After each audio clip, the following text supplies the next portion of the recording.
जय हिंद मेरे प्यारे साथियों। आज हम राष्ट्रपति की शक्तियों की चर्चा करने वाले हैं। हमने पिछले वीडियो में जो है कि राष्ट्रपति की चर्चा की थी और उसमें हमने कैसे याद किया था कि राष्ट्रपति का पद आर्टिकल 52 में, आर्टिकल 53 में उनके कार्य एवं शक्तियाँ और आर्टिकल 54 में उनके निर्वाचन और आर्टिकल 55 में निर्वाचन की रीति, आर्टिकल 56 में फिर पदावधि और आर्टिकल 57 में पुनः निर्वाचन, आर्टिकल 58 में योग्यता और आर्टिकल 60 में शपथ, आर्टिकल 61 में महाभियोग की चर्चा हमने किया था। अगर यह वीडियो आपने नहीं देखा है तो जाकर के देख लें। और उसी से रिलेटेड आर्टिकल 53 में जो है कार्य एवं शक्तियाँ, आज इस वीडियो में हम कार्य और राष्ट्रपति के कार्य एवं शक्तियों की चर्चा करने वाले हैं। तो बिना देर करते हुए चलिए हम इस वीडियो को आगे बढ़ाते हैं और इसको समझने का कोशिश करते हैं।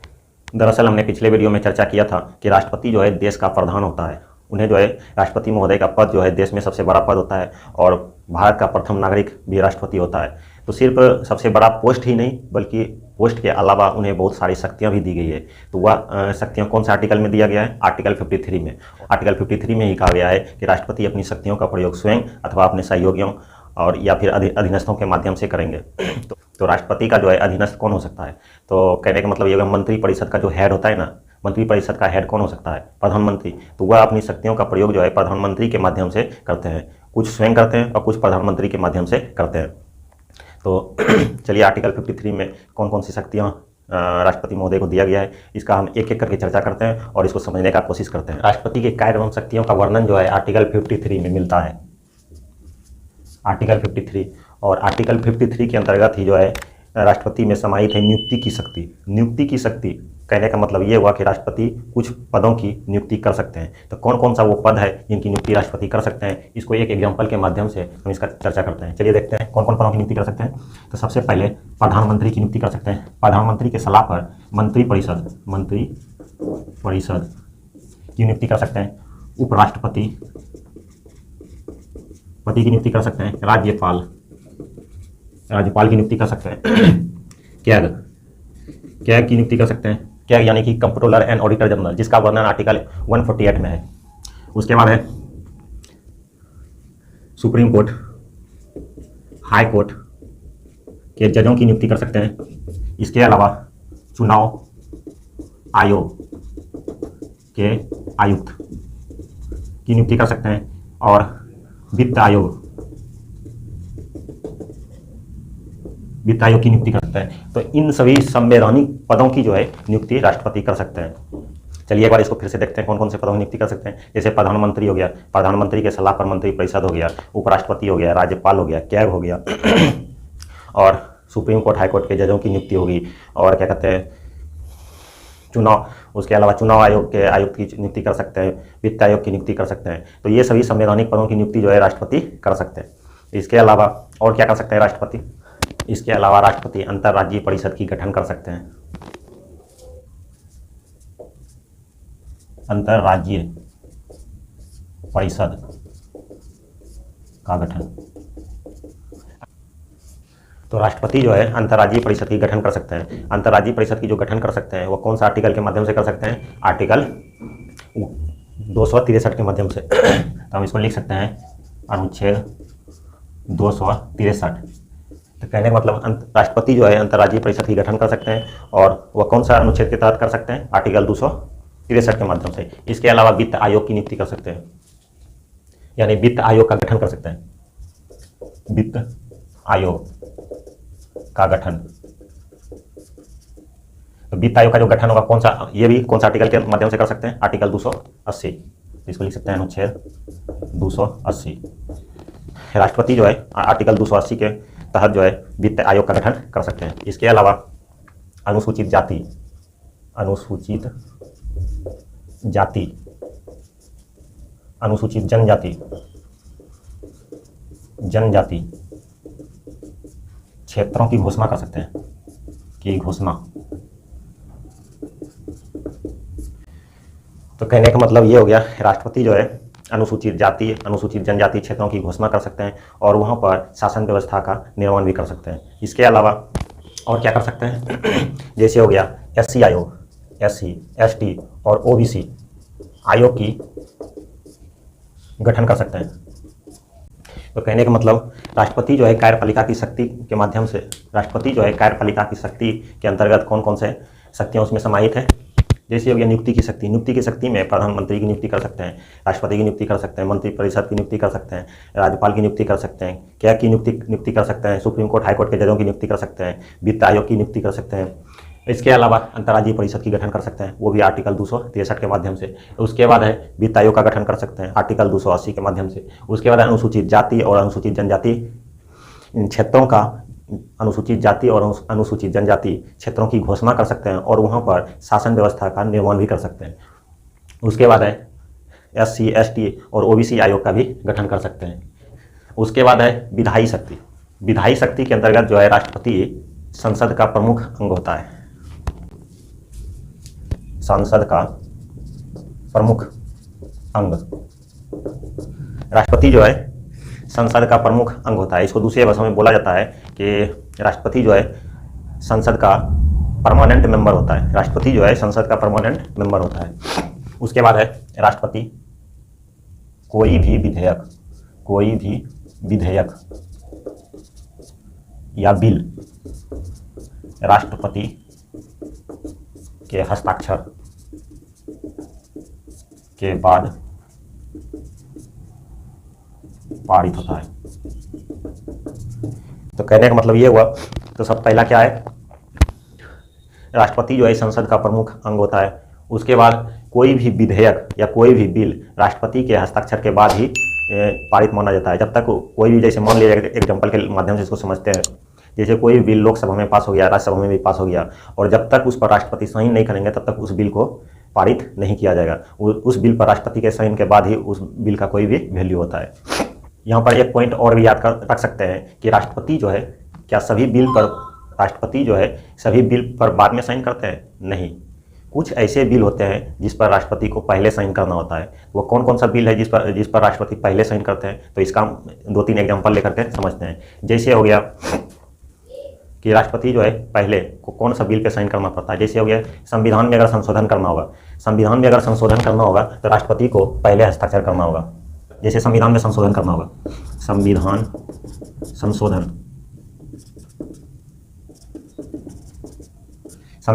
करना होगा, या फिर संचित निधि से धन निकालना होगा, संचित निधि से धन निकालना होगा। और उसके अलावा धन विधेयक, तो संशोधन, अगर संविधान में संशोधन करना होगा तो राष्ट्रपति से पहले परमिशन लिया जाता है, अर्थात राष्ट्रपति को पहले साइन करना होता है। उसके बाद संचित निधि से अगर धन निकालना हो तो उस पर जो है राष्ट्रपति पहले साइन करेंगे, और धन विधेयक पर राष्ट्रपति को पहले साइन करना होता है। तो ये सब जो है याद रख सकते हैं। इसके बाद विधायी शक्ति के अंतर्गत राष्ट्रपति को और कौन सी शक्तियाँ प्राप्त है? तो जैसे हो गया अध्यादेश जारी करने का शक्ति, अध्यादेश जारी करने की शक्ति। अध्यादेश जारी जो है कौन से आर्टिकल के माध्यम से राष्ट्रपति जारी करते हैं? तो अनुच्छेद 1, 2, 3, यानी कि राष्ट्रपति महोदय जो है अध्यादेश जो जारी करते हैं वो कौन सा आर्टिकल के माध्यम से करते हैं? आर्टिकल 123 के माध्यम से। तो इसके अलावा और क्या कर सकते हैं? संसद को संबोधित कर सकते हैं, संसद को संबोधित,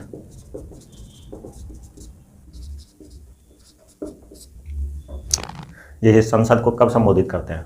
संसद को संबोधित करने का मतलब ये हुआ कि जैसे लोकसभा के चुनाव के बाद जो पहली बैठक होती है उसमें राष्ट्रपति जाते हैं, राष्ट्रपति भाषण देते हैं और संसद को संबोधित करते हैं। इसके अलावा प्रत्येक वित्तीय वर्ष के बाद जो पहली बैठक होती है उसमें भी राष्ट्रपति जा करके भाषण देते हैं और संसद को संबोधित करते हैं। तो इसको विधायी शक्ति के अंतर्गत जो है कौन कौन सी शक्तियाँ प्राप्त है राष्ट्रपति को, इसको एक बार फिर से रिकॉल कर लेते हैं ताकि याद हो जाए अच्छी तरह से। सबसे पहले राष्ट्रपति जो है संसद का प्रमुख अंग होता है, यानी कि राष्ट्रपति संसद का परमानेंट मेंबर होता है। उसके बाद कोई भी बिल राष्ट्रपति महोदय के साइन के बाद ही उस बिल का वैल्यू होता है। कहने का मतलब कोई भी विधेयक या बिल राष्ट्रपति के हस्ताक्षर के बाद ही पारित होता है। जब तक राष्ट्रपति उस बिल पर साइन नहीं कर देते हैं तब तक उस बिल का कोई वैल्यू नहीं होता है। ध्यान देने वाली बात यह है कि राष्ट्रपति सभी बिल पर बाद में साइन करते हैं, नहीं। कुछ ऐसे बिल होते हैं जिस पर राष्ट्रपति को पहले साइन करना होता है, जैसे संविधान संशोधन विधेयक। अगर संविधान में संशोधन करना होगा तो राष्ट्रपति को पहले साइन करना होगा। इसके अलावा संचित निधि से अगर धन निकालना है तो राष्ट्रपति को पहले साइन करना होगा। उसके बाद है धन विधेयक पर राष्ट्रपति को पहले साइन करना होता है। इसके अलावा अध्यादेश जारी करने की शक्ति, राष्ट्रपति को अध्यादेश जारी करने का शक्ति है, वो भी कौन सा आर्टिकल के तहत, 1, 2, 3 यानी 123 के आर्टिकल के तहत। उसके बाद राष्ट्रपति को जो है संसद को संबोधित करने का अधिकार है। यानी संसद को संबोधित करने का मतलब ये हुआ कि जैसे लोकसभा के चुनाव के बाद जब पहली बैठक होती है तब राष्ट्रपति जो संसद में जा कर के भाषण देते हैं और संसद को संबोधित करते हैं। इसके अलावा प्रत्येक वित्तीय वर्ष के बाद जो पहली बैठक होती है उसमें भी राष्ट्रपति जा करके भाषण देते हैं और फिर संसद को संबोधित करते हैं। इसके अलावा और भी कुछ पॉइंट है जिसको आप अगर याद रखना चाहें तो याद रख सकते हैं। जैसे हो गया कि राष्ट्रपति जो है संसद का शस्त्र को बुलाना हो गया, या फिर संसद के शस्त्र को कुछ समय के लिए रोकना हो गया, या फिर संसद का शस्त्रावसान करना हो, तो ये सब शक्तियाँ जो है राष्ट्रपति को प्राप्त है। इसके अलावा जैसे हो गया लोकसभा को भंग करना है तो यह भी शक्तियाँ राष्ट्रपति को प्राप्त है। तो लोकसभा का जो भंग किया जाता है वह जो है आर्टिकल 85 लोकसभा भंग जो करते हैं आर्टिकल 85 के तहत करते हैं, और यह जो है प्रधानमंत्री के सलाह पर राष्ट्रपति ही कर सकते हैं लोकसभा को भंग। उम्मीद करते हैं कि जो है कि कार्यपालिका की शक्तियाँ और विधायी शक्ति के अंतर्गत ये जितनी भी शक्तियाँ हमने पढ़ाई आपको समझ में आया होगा। अब इसके बाद है वित्तीय शक्ति। वित्तीय शक्ति के अंतर्गत क्या क्या शक्तियाँ जो है राष्ट्रपति को प्राप्त है, इसका हम एक एक करके चर्चा करते हैं। तो पहला है धन विधेयक पर राष्ट्रपति की पूर्व सहमति। लिख सकते हैं यहाँ पर धन विधेयक पर राष्ट्रपति की पूर्व सहमति। कहने का मतलब यह है कि हमने पीछे भी आपको समझाया था कि राष्ट्रपति जो है धन विधेयक पर पहले साइन करना होता है, तभी वह जो है संसद में पेश किया जाता है, यानी लोकसभा में पेश किया जाता है। तो राष्ट्रपति को धन विधेयक पर पहले अगर धन विधेयक लोकसभा में अगर पेश करना होगा तो राष्ट्रपति को पहले जो है उस पर साइन करना होता है, अर्थात राष्ट्रपति से परमिशन लेनी होती है, तभी जो है कि आप धन विधेयक को लोकसभा में पेश कर सकते हैं। जब धन विधेयक आ ही गया है तो इस पर थोड़ा सा टाइम लेकर के, जो परीक्षा की दृष्टि से बहुत ही महत्वपूर्ण है, तो उसका चर्चा हम कर लेते हैं, इसके बाद आगे बढ़ते हैं। तो धन विधेयक जो है सबसे पहले लोकसभा में पेश किया जाता है। धन विधेयक को लोकसभा में पेश किया जाता है और लोकसभा से पास होने के बाद राज्यसभा में भेजा जाता है। कहाँ भेजा जाता है? राज्यसभा में। और राज्यसभा में मात्र 14 दिन का समय, राज्यसभा को मात्र 14 दिन का समय मिलता है। धन विधेयक पर विचार करने के लिए राज्यसभा को मात्र 14 दिन का समय मिलता है। अगर 14 दिन के अंदर राज्यसभा उस बिल पर साइन करके पास कर देते हैं तब तो ठीक है, अन्यथा 14 दिन के बाद वह बिल, धन विधेयक का जो बिल है वो ऑटोमेटिक राज्यसभा से पास हो जाता है। उसके बाद हो गया, और धन विधेयक जब आ गया तो धन विधेयक कौन सा आर्टिकल में है? धन विधेयक 110। उसके बाद वित्तीय शक्ति के अंतर्गत और क्या याद रख सकते हैं? जैसे हो गया आकस्मिक निधि पर राष्ट्रपति का पूर्ण नियंत्रण। इसके अलावा लिख सकते हैं आकस्मिक निधि पर राष्ट्रपति का पूर्ण नियंत्रण। आकस्मिक निधि पर राष्ट्रपति का जो है पूर्ण नियंत्रण होता है, वह कौन सा आर्टिकल है? यहाँ लिख सकते हैं आर्टिकल 267। और धन विधेयक 110। कहने का मतलब ये हुआ कि आकस्मिक निधि होता है, एक होता है संचित निधि और एक होता है आकस्मिक निधि। तो आकस्मिक निधि पर जो है राष्ट्रपति का पूर्ण नियंत्रण होता है, और जो है वह कौन सा आर्टिकल में लिखा गया है, इसका विवरण कौन सा आर्टिकल में है? आर्टिकल 267 में। और जब संचित निधि का बात आ ही गया तो थोड़ा सा संचित निधि का कौन सा आर्टिकल में विवरण है? संचित निधि। तो संचित निधि 266 में है, और इस पर जो है संसद का नियंत्रण होता है। संसद, स्व से संसद, अस्व से संचित निधि, याद रख सकते हैं। आर्टिकल 266 में है, और संचित निधि पर संसद का नियंत्रण होता है, और संचित निधि से अगर धन निकालना है तो राष्ट्रपति का परमिशन लेना अनिवार्य है, और वो भी पहले। और आकस्मिक निधि जो है कि आकस्मिक निधि पर राष्ट्रपति का नियंत्रण होता है, और वह कौन सा आर्टिकल में है? 267 में। इसके अलावा वित्तीय शक्ति के अंतर्गत और कौन सी शक्तियाँ प्राप्त है राष्ट्रपति को? जैसे वार्षिक वित्तीय विवरण संसद में पेश करने का आदेश। यह कौन सा आर्टिकल में है? अनुच्छेद 112 यानी कि आर्टिकल 112 में। तो वित्तीय शक्ति के अंतर्गत जो है राष्ट्रपति कौन कौन सा कार्य कर सकते हैं? जैसे धन विधेयक पर राष्ट्रपति की पूर्व सहमति, वो भी आर्टिकल 110 के माध्यम से। आकस्मिक निधि पर राष्ट्रपति का पूर्ण नियंत्रण होता है आर्टिकल 267 के माध्यम से। और है वार्षिक वित्तीय विवरण। वार्षिक वित्तीय विवरण जो है प्रत्येक वर्ष संसद में पेश किया जाता है, जिसको बोलचाल की भाषा में जो है बजट भी कहते हैं। ध्यान रहे, बजट शब्द का संविधान में कहीं भी उपयोग नहीं है, लेकिन वार्षिक वित्तीय विवरण को बोलचाल के भाषा में बजट भी कहा जाता है। तो वार्षिक वित्तीय विवरण जो संसद में पेश किया जाता है, इस पेश करने का आदेश कौन देता है? राष्ट्रपति। तो न्यायिक शक्ति के अंतर्गत राष्ट्रपति कौन कौन सा कार्य कर सकते हैं? न्यायिक शक्ति के अंतर्गत राष्ट्रपति में कौन कौन सी शक्तियां प्राप्त है? तो सबसे पहला याद रखते हैं, जो सबसे इंपॉर्टेंट है, क्षमादान की शक्ति। क्षमादान की शक्ति। क्षमादान की शक्ति जो राष्ट्रपति को प्राप्त है वो कौन सा आर्टिकल के तहत प्राप्त है? आर्टिकल 72। आर्टिकल 72 के तहत जो है राष्ट्रपति को क्षमादान करने की शक्ति प्राप्त है। और राष्ट्रपति क्या क्या चीज़ को क्षमा कर सकते हैं? जैसे हो गया, जैसे फांसी की सज़ा हो गई है तो वह जो है राष्ट्रपति अगर चाहे तो वह जो है उम्र कैद में, उस फांसी को उम्र कैद में बदल सकता है। अगर राष्ट्रपति चाहे तो पूरी सज़ा को भी माफ़ कर सकता है। तो यह जो है राष्ट्रपति में समाहित है। इसमें खास विशेषता यह है कि राष्ट्रपति मृत्यु और मार्शल लॉ ये दोनों को माफ कर सकते हैं। राष्ट्रपति में क्या ऐसा विशेषता है जो कि राज्यपाल नहीं कर सकते हैं और राष्ट्रपति कर सकते हैं? तो राष्ट्रपति क्या कर सकते हैं? मृत्युदंड और मार्शल लॉ को माफ कर सकते हैं, लेकिन राज्यपाल नहीं कर सकते हैं। अगर कोई भी जज या कोई भी सुप्रीम कोर्ट या हाई कोर्ट कोई भी जज जो है अगर किसी व्यक्ति को कोई भी सज़ा सुना दिया है तो वह जो है राष्ट्रपति माफ कर सकते हैं। यहाँ तक कि मृत्युदंड और मार्शल लॉ को भी राष्ट्रपति माफ कर सकते हैं, लेकिन राज्यपाल नहीं कर सकते हैं। इसके अलावा और क्या कर सकते हैं? आर्टिकल 143 के तहत सुप्रीम कोर्ट से सलाह ले सकते हैं।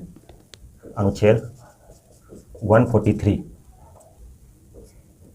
के तहत राष्ट्रपति सुप्रीम कोर्ट से सलाह ले सकते हैं। कहने का मतलब ये हुआ कि राष्ट्रपति जो है आर्टिकल 143 के तहत राष्ट्रपति सुप्रीम कोर्ट से सलाह ले सकता है, लेकिन ध्यान देने वाली बात यह है वह सिर्फ सलाह ले सकता है। राष्ट्रपति सुप्रीम कोर्ट से सलाह ले सकता है, लेकिन सलाह माने या न माने वह राष्ट्रपति का व्यक्तिगत मामला है। तो हम इसको इस तरह से भी याद रख सकते हैं कि राष्ट्रपति जो है सुप्रीम कोर्ट से सलाह ले सकते हैं, लेकिन सलाह मानने के लिए बाध्य नहीं है।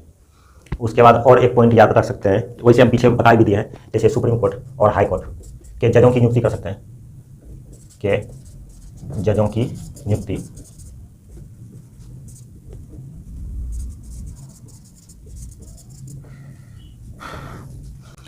तो न्यायिक शक्ति के अंतर्गत क्या क्या शक्तियां प्राप्त है राष्ट्रपति को? क्षमादान करने की शक्ति आर्टिकल 72 के तहत।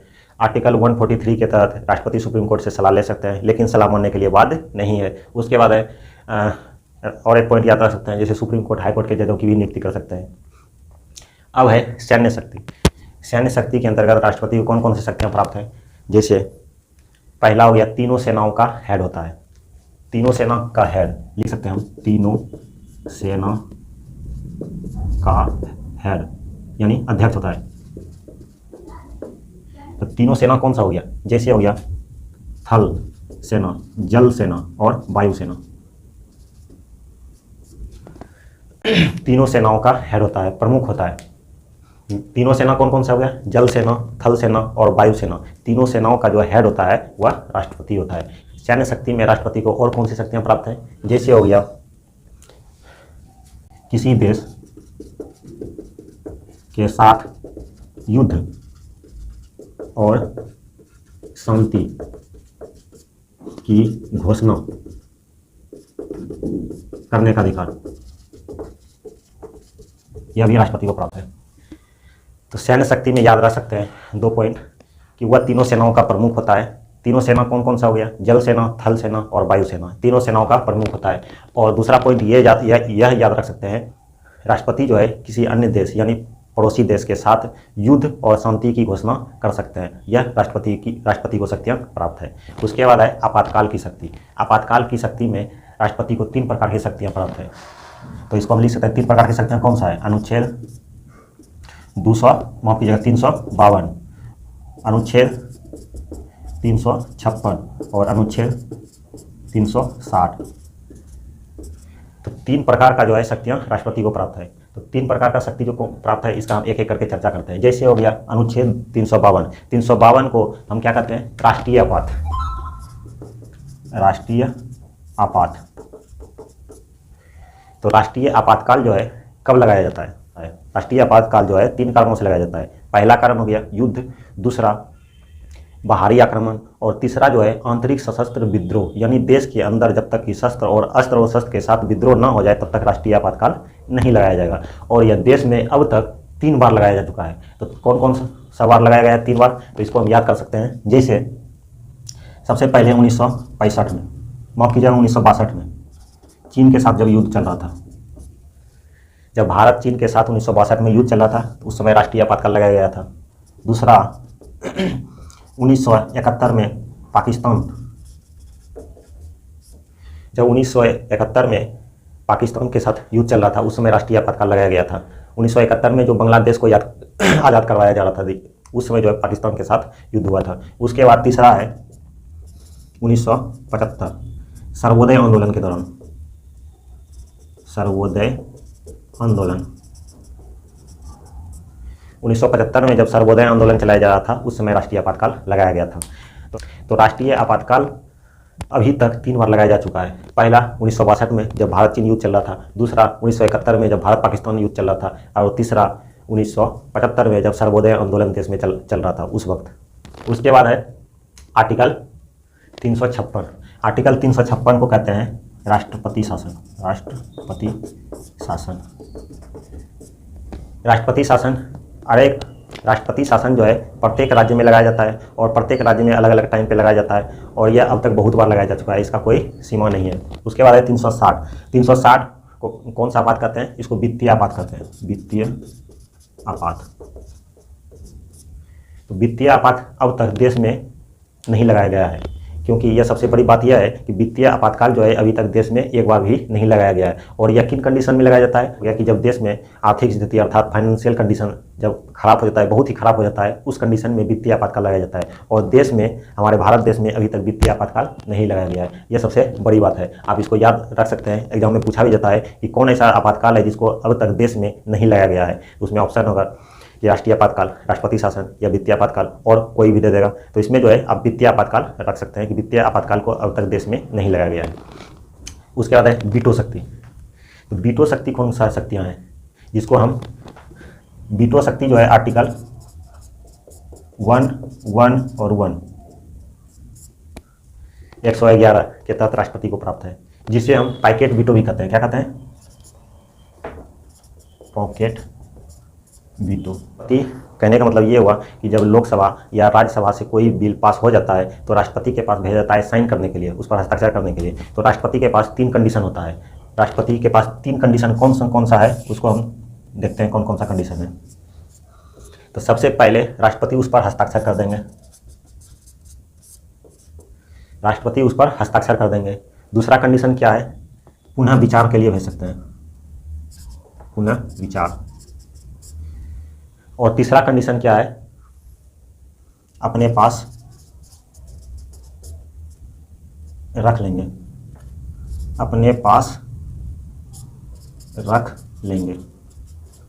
इसी को कहते हैं पॉकेट वीटो। यही है। तो राष्ट्रपति के पास जब कोई भी बिल भेजा जाता है साइन करने के लिए या हस्ताक्षर करने के लिए, तो राष्ट्रपति के पास 3 कंडीशन होता है। कौन सा कंडीशन होता है? उस पर हस्ताक्षर करके उस बिल को पास कर देंगे। दूसरा कंडीशन ये होता है उसको पुनः विचार के लिए भेजा जा सकता है। और तीसरा कंडीशन ये होता है जो सबसे इंपॉर्टेंट है, वह अपने पास रख लेंगे।